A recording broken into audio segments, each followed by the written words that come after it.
E hoje, dia 14 de novembro, é lembrado como o Dia Mundial do Diabetes. A doença, gente, é crônica e de difícil controle, viu? De acordo com a OMS, 14,3 milhões de pessoas no Brasil têm a doença.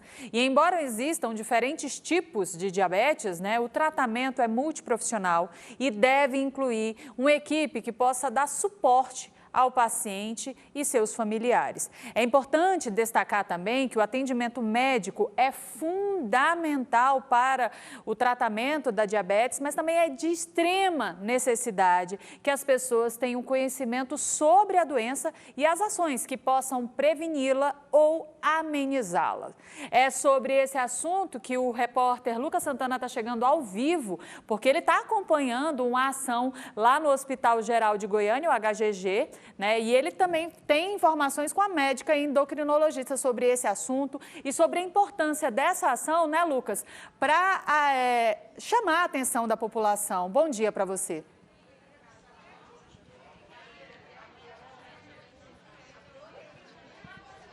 Importantíssima, né, Liz? Bom dia para você também, bom dia a todo o estado ligado no Jornal Brasil Central. A gente fala aqui em frente à Praça Abrão Rassi, que fica em frente ao HGG e também bem ao ladinho da Avenida Anhanguera, onde está acontecendo, nesse momento, está acabando mais uma ação muito importante que aconteceu hoje pela manhã, que é o Saúde na Praça. A gente vê que a movimentação nesse momento aqui é intensa, muita gente procurou pela manhã os serviços oferecidos nessa ação. Serviços aí como teste de glicemia, aferição de pressão arterial, orientações com fonoaudiólogos, fisioterapeutas, nutricionistas, endocrinologistas e também psicólogos.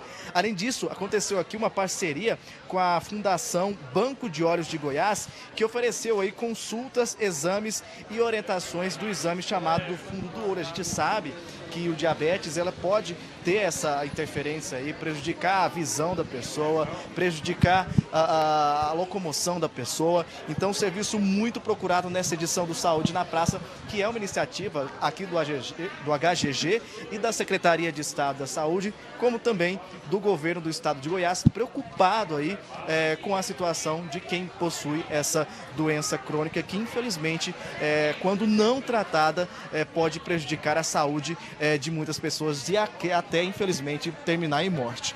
Tem muita gente que ainda não conhece, Liz, você de casa que acompanha o Jornal Brasil Central, o que são diabetes, Para isso, a gente vai conversar agora aqui no Jornal Brasil Central com a médica endocrinologista Ana Tereza Prata Rezende, ela que vai chegar aqui agora para falar com a gente, ela que entende do assunto. Doutora, muito bom dia, seja bem-vinda ao Jornal Brasil Central.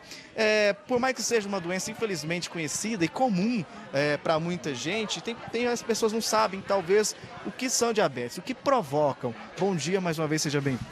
Bom dia, eu que agradeço o convite, é um prazer estar aqui para falar de uma doença tão importante que é o diabetes. Hoje a gente comemora o Dia Mundial de Prevenção, então eu sempre ressalto essa palavra, a possibilidade da prevenção da doença, que é o que nós precisamos, Existem até estatísticas que mostram que 50% das pessoas que têm o diabetes desconhecem o seu próprio diagnóstico.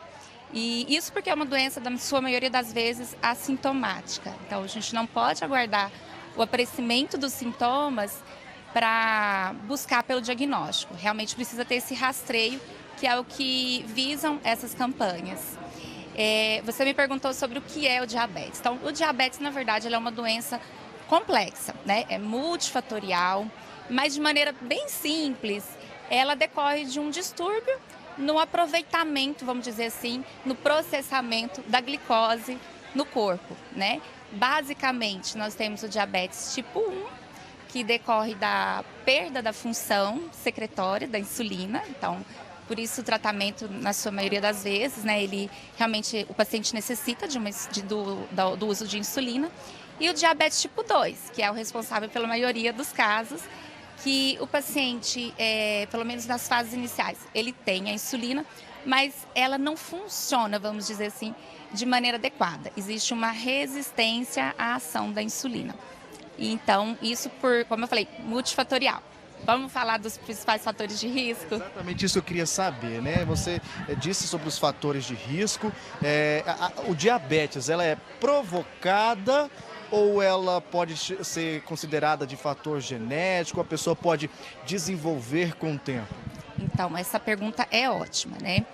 O diabetes tipo 2, né, que é o mais comum, ele é desenvolvido com o tempo, multifatorial. Principalmente, os principais fatores de risco, o sobrepeso, a obesidade. 90% dos pacientes, podemos colocar assim, que 90% dos portadores de diabetes tipo 2 têm alteração do peso. E aí, o sedentarismo, a gordura no fígado, os hábitos são muito relacionados, né? Os hábitos alimentares, a privação do sono. O estresse também entra aí nesse contexto, né? Agravando esses outros fatores de risco. E existem, sim, os fatores genéticos, hereditários. Então, às vezes eu falo que não é uma causa só. Na maioria das vezes são somatórias de fatores, né? Somatórias de causas. Agora, doutora, como que então o diabetes pode ser identificado? Você disse que muitas vezes é considerado assintomático, ou seja, a pessoa pode ter ali a condição, mas ela não percebe. Mas que momento que o diabetes se manifesta no corpo da pessoa? Ok, então, sintomas. Então, excesso de sede, excesso de urina, a perda de peso desmotivada, inexplicada, fraqueza, são possíveis sintomas, né, da descompensação do diabetes. Mas aí a gente já está falando de uma fase mais avançada, que a gente quer detectar antes. E por isso a necessidade mesmo dessas campanhas, né? Se o paciente tem um desses fatores de risco que a gente citou aqui, é importante ele procurar uma triagem, um médico, para poder fazer esse diagnóstico precoce, não aguardar os sintomas. Doutora, dos fatores de risco, né, o que pode desencadear essa situação. A gente lembra que o diabetes pode levar à morte também quando não tratado. Com certeza. O diabetes, ele aumenta o risco para inúmeras complicações. As mais comuns, a gente fala muito das doenças, né, da retinopatia, doença dos olhos, doenças renais, doenças dos nervos periféricos, mas a principal doença, a principal complicação e que mata mais do que o câncer são as doenças cardiovasculares. Então, o paciente que tem diabetes, ele tem um risco extremamente aumentado, de 2 a 6 vezes o maior risco de sofrer um ataque isquêmico, né? um infarto, um AVC. Então, é importante estar atento à questão do coração. Existe, doutor, uma faixa etária que é mais propensa a se ter o diabetes? Ou é possível que aconteça, por exemplo, em crianças pequenininhas? Infelizmente, pode acontecer sim, e nós vemos isso cada vez mais frequente na nossa realidade, o diagnóstico do diabetes, vamos dizer, do tipo 2, né, que é o mais prevalente, também na faixa pediátrica. Então, isso por conta justamente dos hábitos de vida, né? Do excesso do peso, a falta do exercício, o tempo de tela. Então, nossas crianças estão ficando cada vez mais em frente à TV, iPad, então tem acontecido, mas o diabetes tipo 2 ele é mais frequente na vida adulta, em especial após os 40 anos. Lembrando que aqueles pacientes que tiverem fatores de risco, como história familiar, diabetes gestacional, gordura no fígado, obesidade, sedentarismo. Eu falo que os fatores de risco, eles são, acho que praticamente a população toda tem algum fator de risco.